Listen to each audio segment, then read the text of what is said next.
Hello and welcome to Nirnay IAS. मेरा नाम है Vasu Katara. I welcome you all to this session जहां पे हम वीकली इकोनॉमी न्यूज या वीकली इकोनॉमिक न्यूज कवर करने जा रहे हैं। I have introduced 4 topics for you in this lecture. I have brought 4 topics जिनको हम कवर करने जा रहे हैं, जो यूपीएससी सिविल सर्विस एग्जाम के पॉइंट ऑफ व्यू से इंपॉर्टेंट है। आप इस वीडियो को लास्ट तक देखिएगा। I will try to keep it a brief video, बहुत लंबी नहीं रखूंगा। इंपॉर्टेंट कंटेंट, इंपॉर्टेंट पॉइंट्स जल्दी जल्दी देकर आपको फारिग करूंगा, आपको फ्री करूंगा। Starting first with this topic, जो मैंने हिंदू न्यूज़पेपर से लिए, सारे आर्टिकल इस बारी हिंदू न्यूज़पेपर से लिए गए हैं। The topic is redraw welfare architecture place a UBI in the centre. What is a UBI? Universal basic income. ये हमारा पहला टॉपिक है। इसको शुरू करने से पहले एक रिक्वेस्ट कर दूं सबसे, प्लीज ना वीडियो को लाइक कर दीजिएगा। और आप अगर हमारे साथ जुड़ना चाहते हैं हमारे टेलीग्राम ग्रुप पर, सीएसई विद वसु सर, ये मेरा टेलीग्राम ग्रुप है, इस पे आप जुड़ सकते हैं। पीडीएफ भी इस पे मैंने अपलोड कर दी है आप सबके लिए। CSE with Vasu sir. निर्णय आईएएस का भी निर्णय आईएएस टेक्स्ट बुक के नाम से टेलीग्राम ग्रुप है, इसमें आप जुड़ सकते हैं। टॉपिक समझो। एज इनइक्वालिटी इज ग्रोइंग, आपको देखने मिल रहा है गरीब और अमीर के बीच में असमानता बढ़ती जा रही है।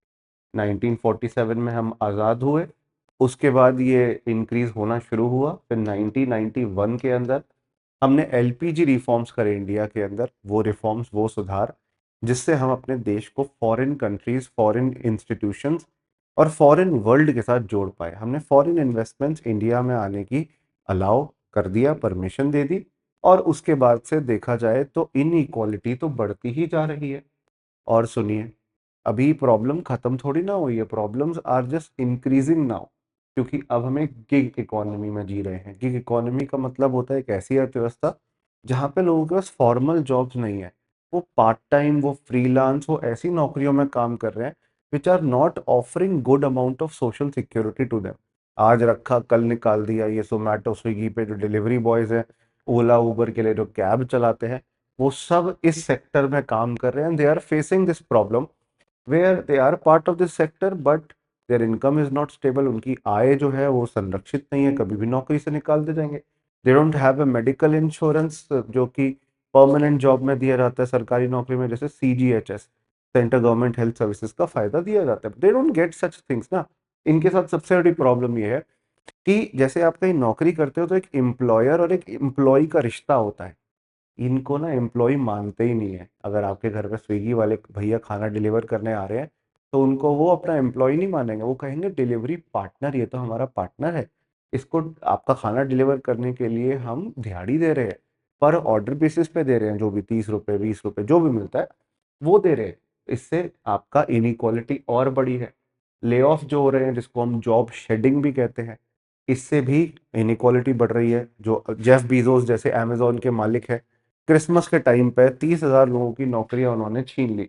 अभी अमेजोन लगभग 30,000 लोगों को फायर कर रहा है, almost 30,000 people. Try to understand this festive season is very important for the Americans and people around the world, especially from the people who are having the Christian faith. Christians के लिए समय बहुत important होता है, और नौकरी चली जाए उस टाइम पे, सोचो ना परिवार का क्या हाल होगा। तो इससे भी असमानता बढ़ रही है। उसके अलावा ऑटोमेशन, एआई टेक्नोलॉजीज का इस्तेमाल करना, मशीन लर्निंग का इस्तेमाल करना, ये भी कुछ ऐसी चीजें हैं जो फिलहाल वर्ल्ड को चेंज कर रही हैं, दुनिया को चेंज कर रही हैं। जॉब्स जा रही हैं, जो इंसान काम करते थे आज वो एआई रिप्लेस कर दे रहा है इंसान को उन नौकरियों से।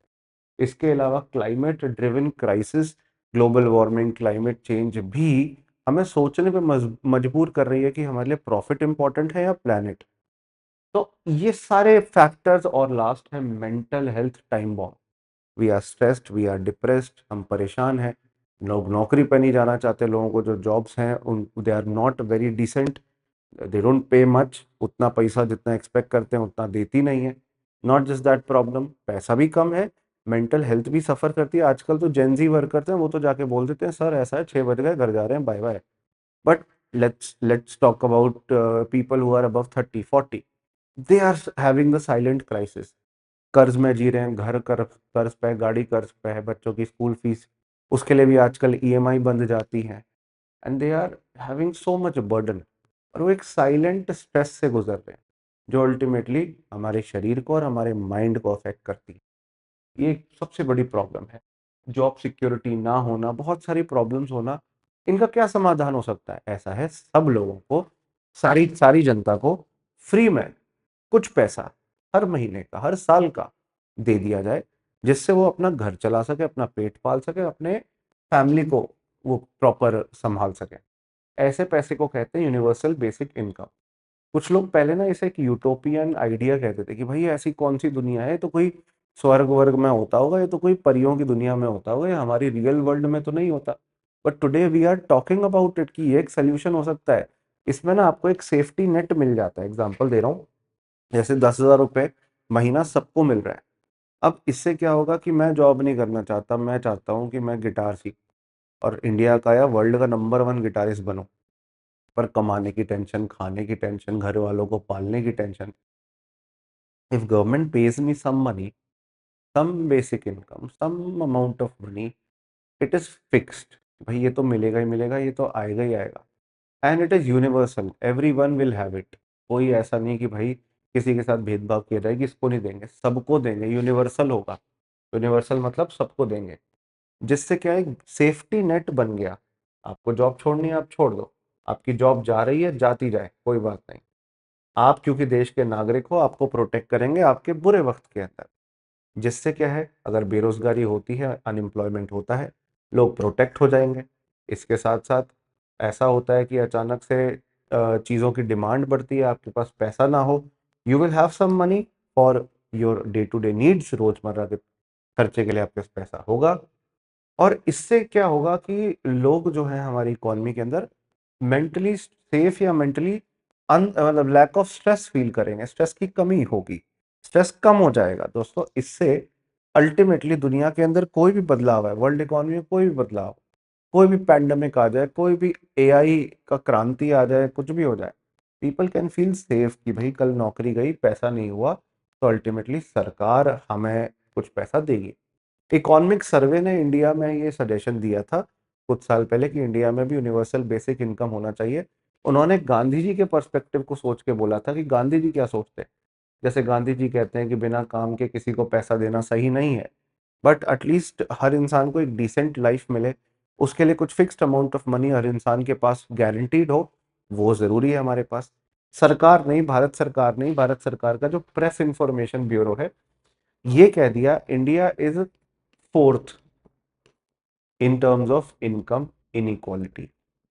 मतलब बेसिकली हमने देखा गरीब और अमीर के बीच का फर्क और हम वर्ल्ड में फोर्थ आए हैं।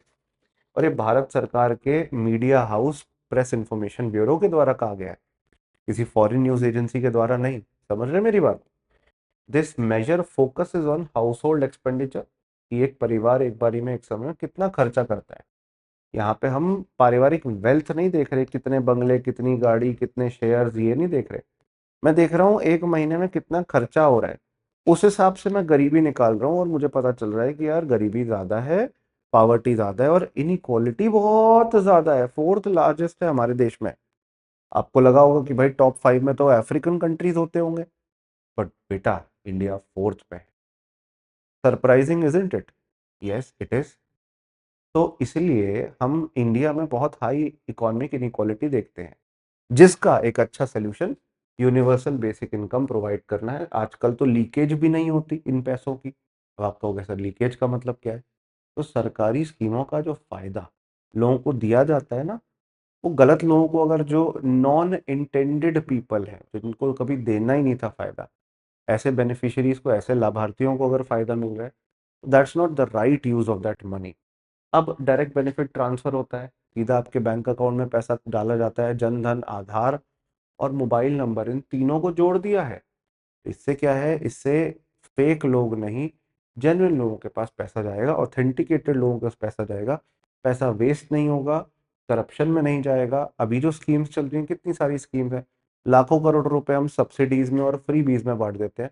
उनको रोककर आप एक यूनिवर्सल अमाउंट सबको प्रोवाइड कर दो, जिससे एक सेफ्टी नेट प्रोवाइड हो जाए सबको। ऑफ कोर्स जो अमीर लोग हैं वो तो अपने आप छोड़ देंगे, वो तो अपने आप स्कीम का फायदा नहीं लेंगे। अब आपको क्या लगता है, अंबानी जी लाइन में लगे होंगे कि हमको पर्चा दे दो, फॉर्म भर के देंगे, हमको पैसा चाहिए? अंबानी जी, मतलब such rich people won't fill the form, they won't be part of the scheme. It will only benefit the poor of the poor, सबसे गरीबों में भी गरीब, माफ करिएगा, गरीबों में भी सबसे गरीब लोगों को ये मदद करेगा और उनको एक्सेस प्रोवाइड करेगा to some minimum amount of money. But एक बात समझ लो, ये लाखों करोड़ रुपए इकट्ठा करना ही अपने आप में बहुत बड़ी समस्या है। हाँ, अगर आप सब्सिडीज और जो आप अभी फ्रीबीज बांटते हो उनके पैसों को बेफजूल खर्ची की बजाय यहाँ दोगे, शायद हो जाए। दूसरी बात, कुछ लोग जो डिजर्व नहीं करते पैसा वो भी ले लेंगे, चलो थोड़ा बहुत नंबर तो होगा ही होगा। हमने तो इंडिया में देखा है, BMW में, मर्सिडीज में लोग जाते हैं अनाज खरीदने के लिए, बाप रे बाप। अनाज वो जो राशन की दुकानों पे मिलता है ना सरकार का, 3 रुपए 2 रुपए 1 रुपए किलो के भाव पे मिलता था, अब तो वो भी फ्री मिलता है। लीकेज फिर भी हो सकती है, ऐसे नॉन डिजर्विंग लोगों को फिर भी मिल सकता है। बट ये एक अच्छी स्कीम है, सेफ, जो एक सेफ्टी नेट प्रोवाइड करती है, एक पब्लिक वेलफेयर का काम करती है।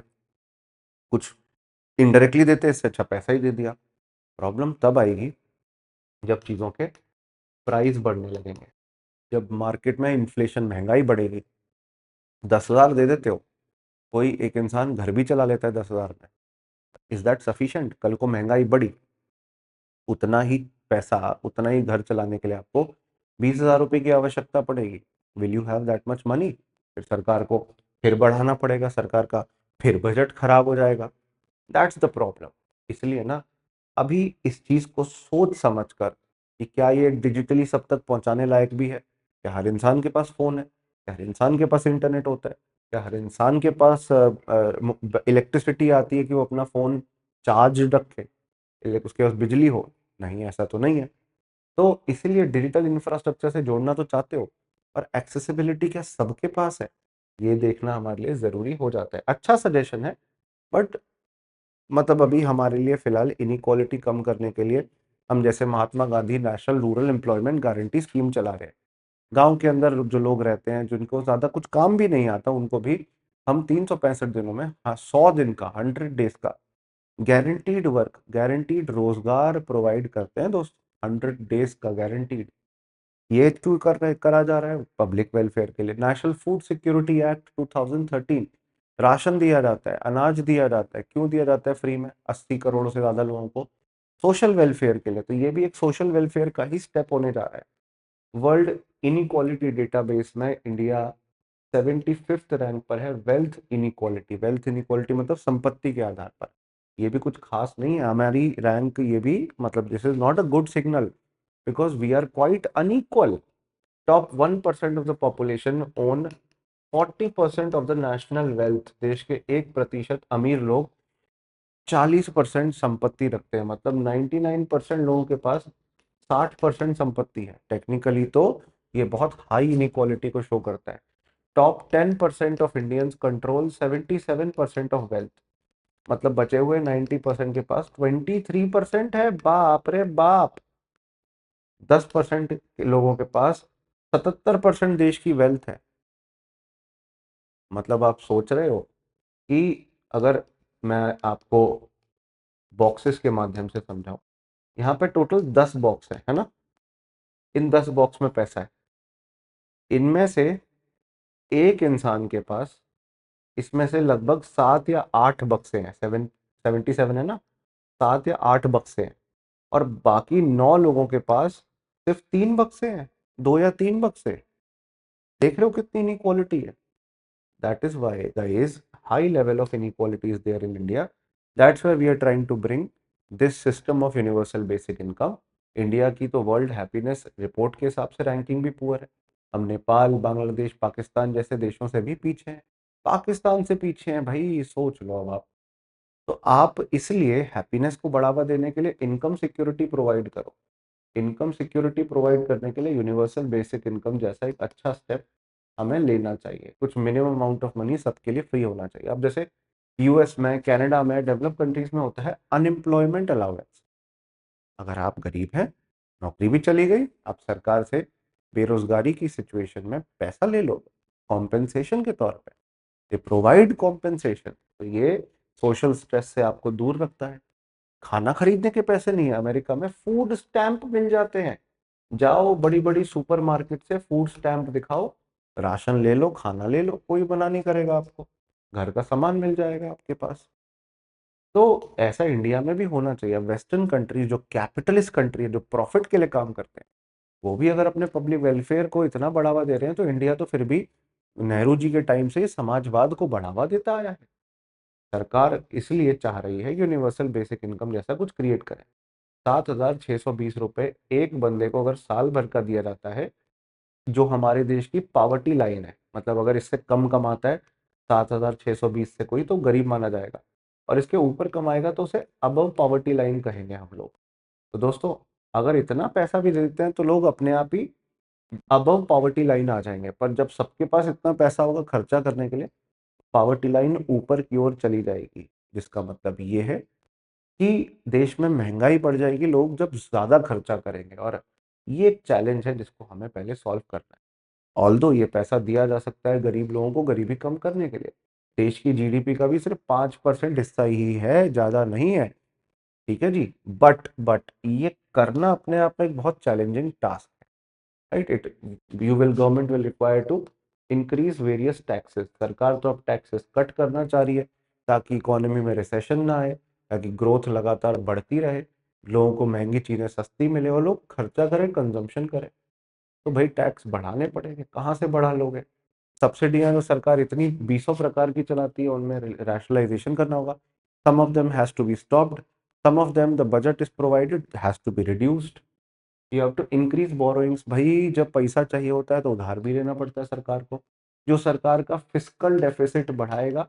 जो लोग पहली बार पढ़ रहे हैं टॉपिक, फिस्कल डेफिसिट का मतलब है गवर्नमेंट की टोटल उधारी।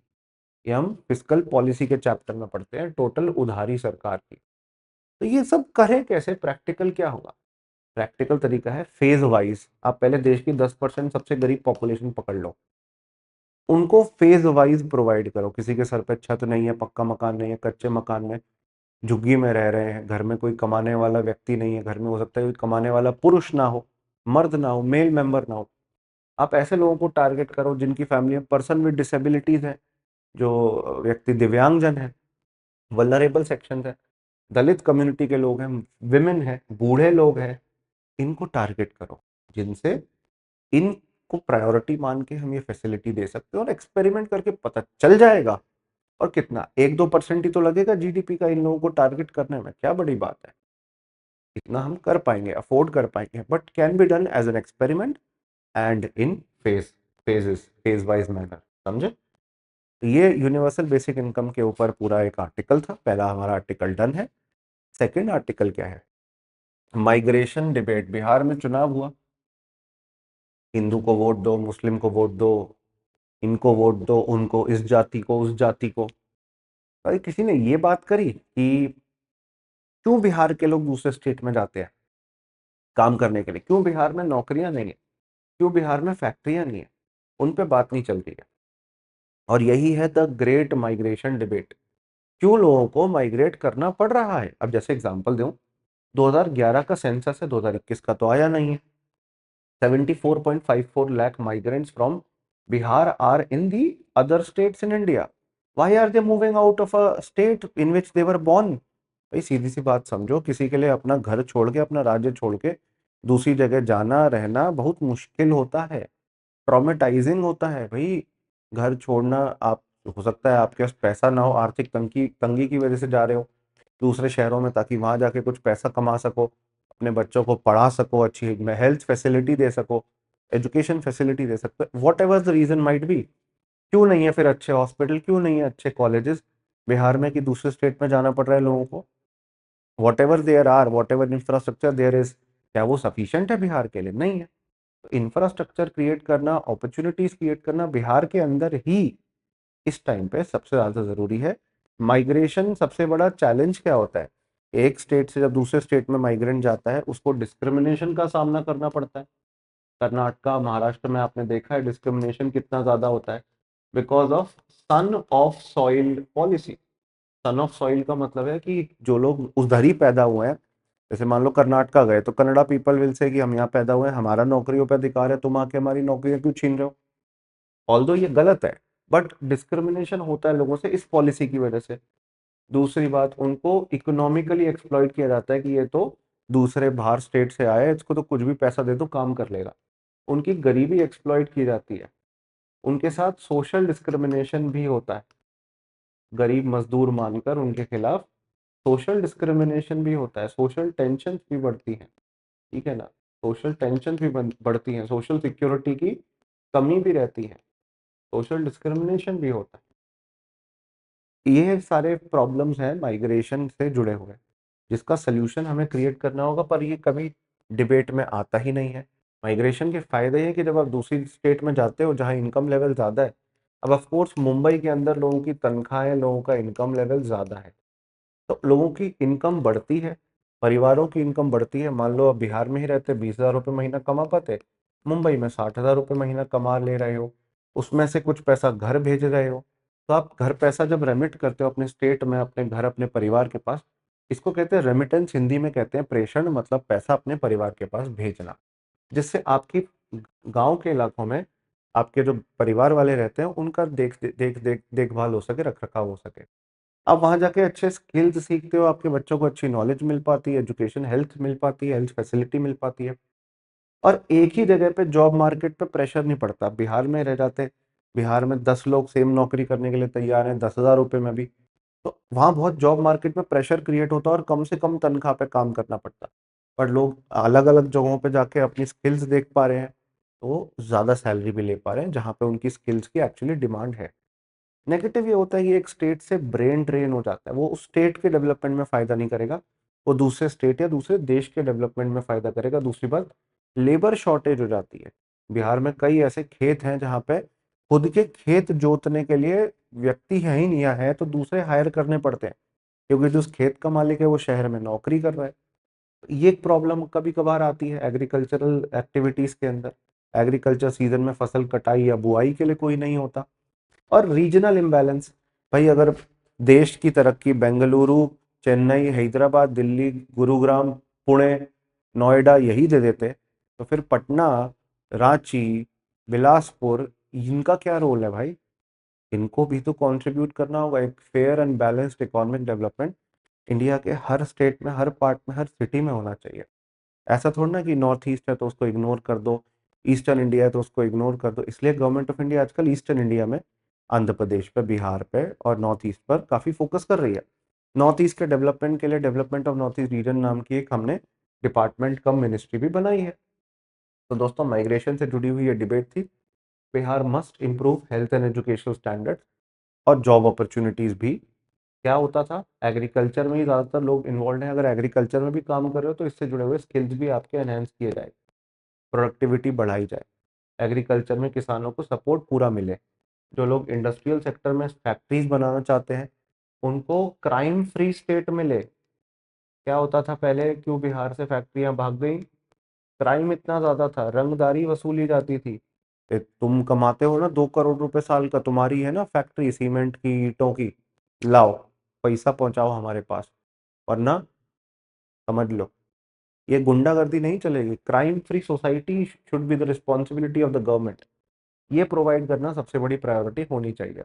इंफ्रास्ट्रक्चर क्रिएट करना, क्योंकि इंफ्रास्ट्रक्चर की कमी की वजह से तो दूसरी जगह पे जा रहे हैं लोग, समझ रहे हो? इंडस्ट्रीज डेवलप करना जिससे जॉब्स, यहीं की लोकल जॉब्स यहीं पे क्रिएट हो।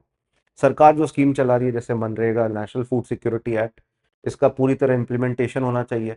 जैसे ऐसे ही आयुष्मान भारत योजना, 5 लाख रुपए तक का एक परिवार साल भर में अपना इलाज करा सकता है सरकारी या प्राइवेट हॉस्पिटल में। वो बिहार के अच्छे अच्छे प्राइवेट हॉस्पिटल भी प्रोवाइड करेंगे, तो लोग क्यों दूसरे स्टेट में जाकर अपना इलाज कराना चाहेंगे? जब सरकार दे रही है पैसा, जब सरकार दे रही है 5 लाख रुपए, तो करवाओ ना। तो एक बैलेंस्ड अप्रोच फॉलो करनी पड़ेगी दोस्तों। माइग्रेशन नेचुरल चीज है, होना भी चाहिए। फोर्स्ड माइग्रेशन नहीं हो, जबरदस्ती माइग्रेशन नहीं होना चाहिए, फोर्स करके नहीं होना चाहिए। गरीबी फोर्स करती है ना इंसान को।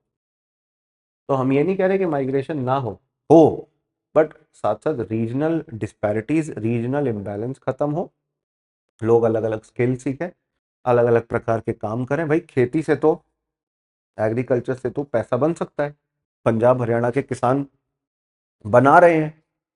ऑन दी अदर हैंड सिर्फ खेती से ही पैसा नहीं बनता, इंडस्ट्री और सर्विस सेक्टर का रोल भी है।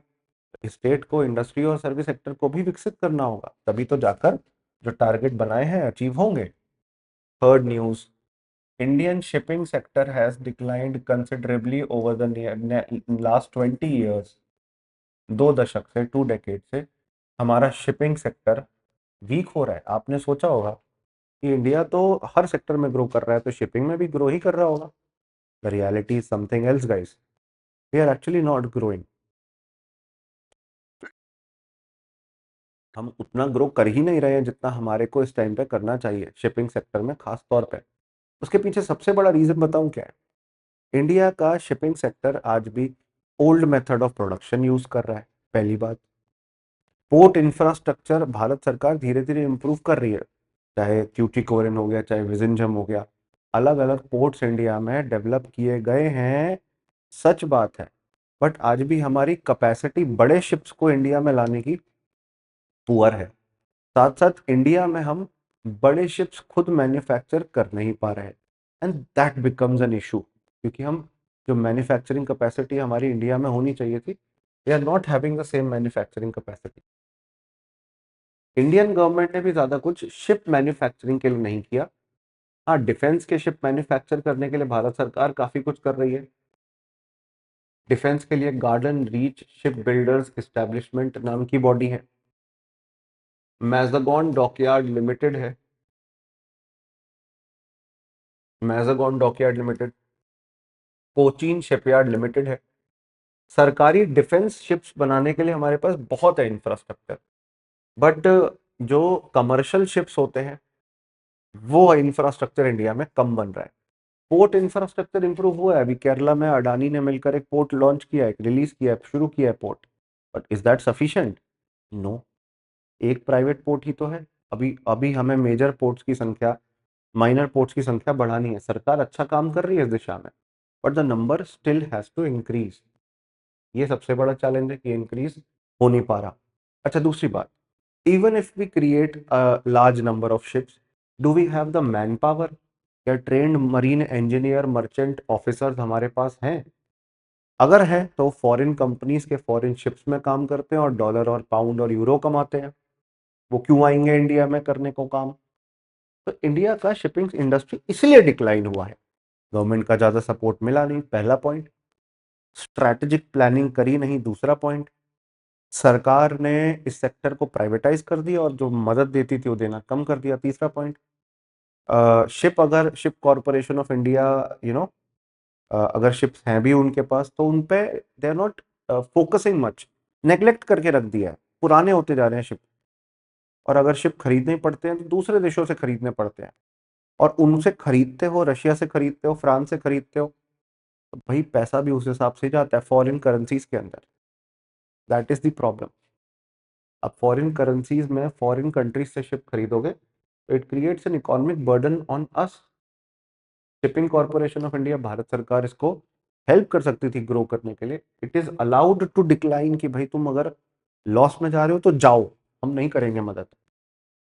और हमने ऐसे अपनी अपनी डिपेंडेंसी फॉरेन शिप्स और वेसल्स के ऊपर बहुत बढ़ा ली। चाइनीज शिप्स कंपनीज हो गया, हॉन हाई हो गया, चाइनीज, ताइवानीज, हांगकांग की ship companies, you know, various other companies also, we have gained dependency on them. What about the Indian shipping companies? अरे अपने देश में तो ट्रेड ज्यादा करो। सरकार ने उसके लिए पॉलिसी प्रॉपरली बनाई नहीं, सब्सिडियां प्रॉपरली दी नहीं, दी देती थी तो रोक दी, ठीक है ना? सब्सिडीज वर विदड्रॉन,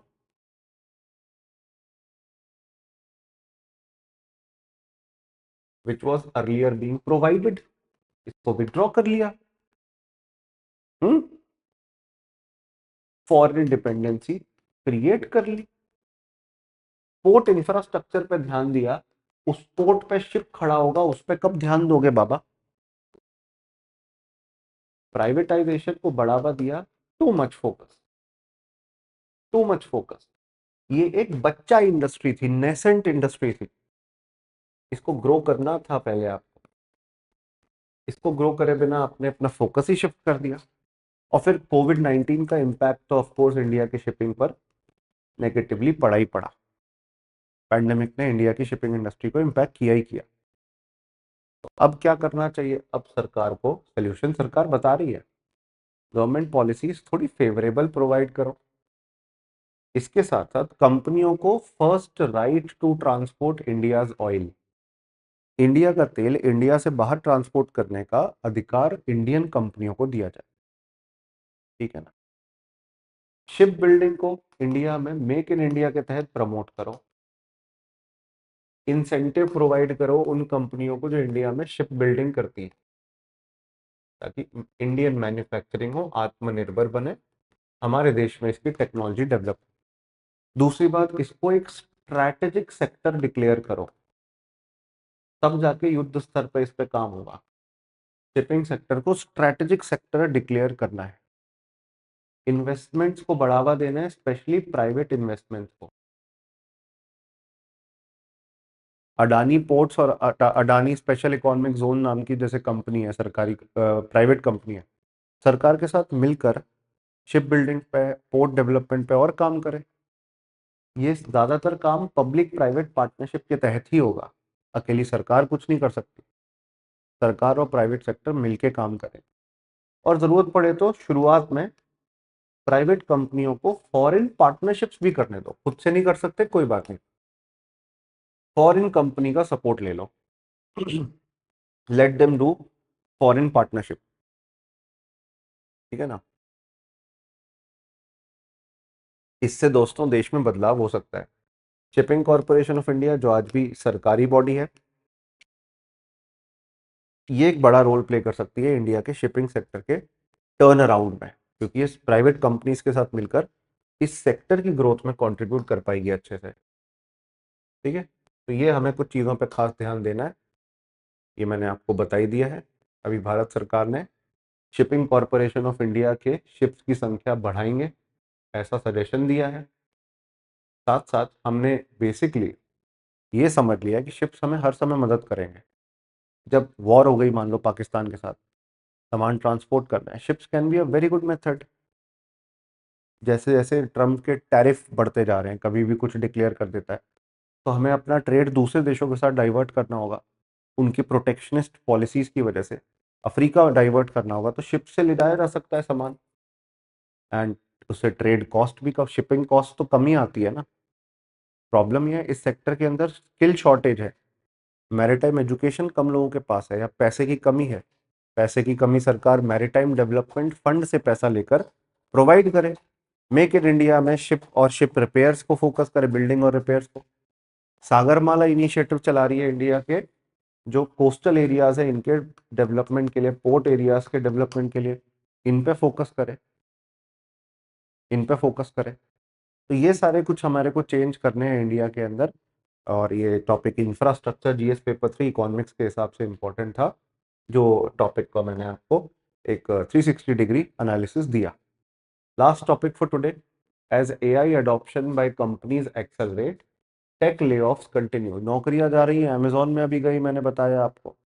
तो सबसे बड़ी बात है, Amazon, Meta, Tata Consultancy Services, इन सब ने जॉब फायरिंग घोषित करी है। क्यों घोषित करी है, क्यों ऐसा हो रहा है?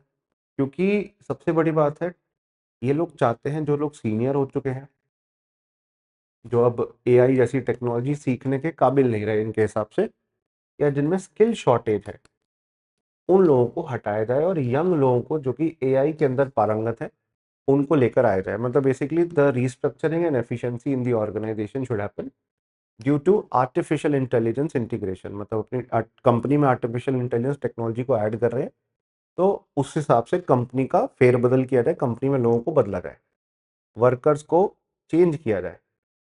कंपनीज जॉब्स काट रही हैं ताकि अपने खर्चे कम कर सके, और उस खर्चे से वो जो पैसा बचा ले रहे हैं, एआई रिलेटेड जॉब क्रिएशन में पैसा लगाएं, या एआई रिलेटेड टेक्नोलॉजी के लिए पैसा लगाएं, ताकि वो पैसा एआई आर्टिफिशियल इंटेलिजेंस में जाए, सैलरीज का पैसा। अभी अमेजोन ने अनाउंस किया, मेटा ने अनाउंस किया। मेटा तो एक बहुत बड़ी सोशल मीडिया कंपनी है, व्हाट्सएप है, इंस्टाग्राम है, फेसबुक है। तो आप समझ पा रहे हैं कि what is happening in the world right now because of AI, especially job losses are happening. Unemployment अलग अलग प्रकार के होते हैं।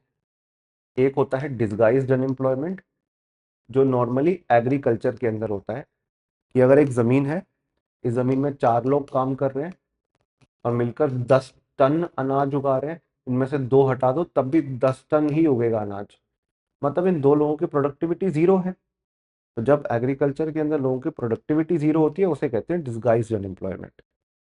दूसरा होता है आपका फंक्शनल अनएम्प्लॉयमेंट। फंक्शनल अनएम्प्लॉयमेंट का मतलब है कि आप अभी जॉब लॉस ले रहे हो कुछ कुछ बेटर या किसी बेहतर नौकरी को प्राप्त करने के लिए। जैसे आपको यूपीएससी करना है, अभी बेरोजगार हो, तो उसे फंक्शनल अनएम्प्लॉयमेंट कहते हैं।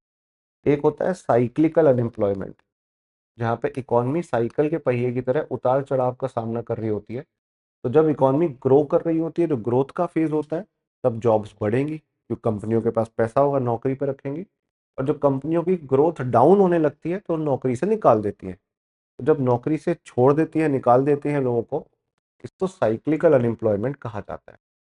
और चौथा होता है आपका structural unemployment, due to structural change. कहीं ना कहीं एआई जो आ गया है वो लोगों को स्ट्रक्चरल अनएम्प्लॉयमेंट की तरफ ढकेल रहा है, जहाँ पे लोगों को अपने स्किल्स और अपनी कैपेबिलिटीज को चेंज करना पड़ेगा, एआई एनेबल्ड बनना पड़ेगा। और कंपनियां जो पैसा बचा बचा के इनकी नौकरियों का एआई टेक्नोलॉजी, एआई की ग्रोथ के लिए लगा रही है, लोगों को उसका एक हिस्सा अपने सैलरी के तौर पे लेना पड़ेगा। For that they have to become reskilled. और जॉब डिस्प्लेसमेंट ये रियलिटी है, ये हो रहा है। When business are integrating themselves with AI, ये हो रहा है।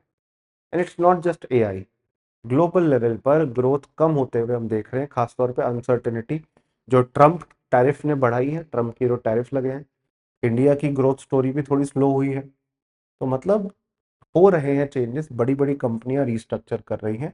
AI is a reason and change in economic situation is a reason. ये नंबर ऑफ जॉब्स जो लेड ऑफ हुए हैं लोग, उनका एक ट्रेंड है। रीजन ले ऑफ का मैंने बताया, एआई इंटीग्रेशन, कॉस्ट रिस्ट्रक्चरिंग, खर्चा बहुत ज़्यादा हो गया लोगों का, कॉस्ट रिस्ट्रक्चरिंग, लोग कॉस्ट रिस्ट्रक्चर कर रहे हैं।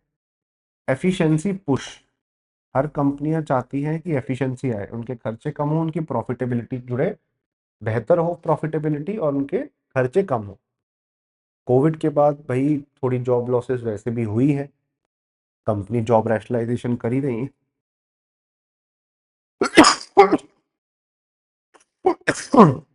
I'm sorry, I'm very unwell today. Still, I'm making the video. So please listen and I'm finishing the session. ये सारे फैक्टर्स ले ऑफ के रहे हैं, ये आपके सोल्यूशन है, रिकमेंडेशन है, आप रीड कर सकते हैं। I am stopping here, thank you, see you all in the next one.